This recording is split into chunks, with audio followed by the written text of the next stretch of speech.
মে come in sir. আসো, তুমি কি ইন্টারভিউ দিতে আসছো? জি জি, আমি ইন্টারভিউ দিতে আসছি। তোমার ফার্স্ট কোশ্চেন, বলো তো এশিয়ার মধ্যে শ্রেষ্ঠ কবি কে? রবীন্দ্রনাথ ঠাকুর। বাহ, খুব সুন্দর খুব সুন্দর। তোমার সেকেন্ড কোশ্চেন, বাংলাদেশে একজন দেশপ্রেমিকের নাম বলো। আছে তো অনেকজন, এই যেমন শেখ মুজিবুর রহমান। বাহ, জিনিয়াস জিনিয়াস। তোমার থার্ড নাম্বার কোশ্চেন, বলো তো বাংলাদেশ কবে স্বাধীন হয়েছে?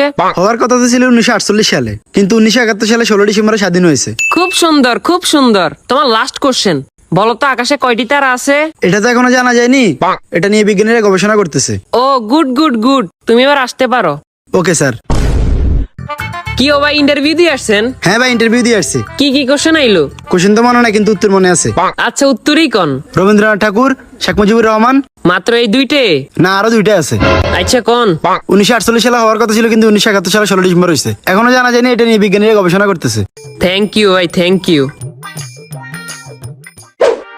মে আই কামিন স্যার? আসো। তোমার নাম কি? রবীন্দ্রনাথ ঠাকুর। তো তোমার বাপের নাম কি? শেখ মুজিবুর রহমান। তোমার জন্ম কবে হয়েছে? হওয়ার কথা তো ছিল 1948 সালে, কিন্তু 1971 সালে 16 ডিসেম্বর হয়েছে। এই বেটা, তুই পাগল হয়েছিস নি?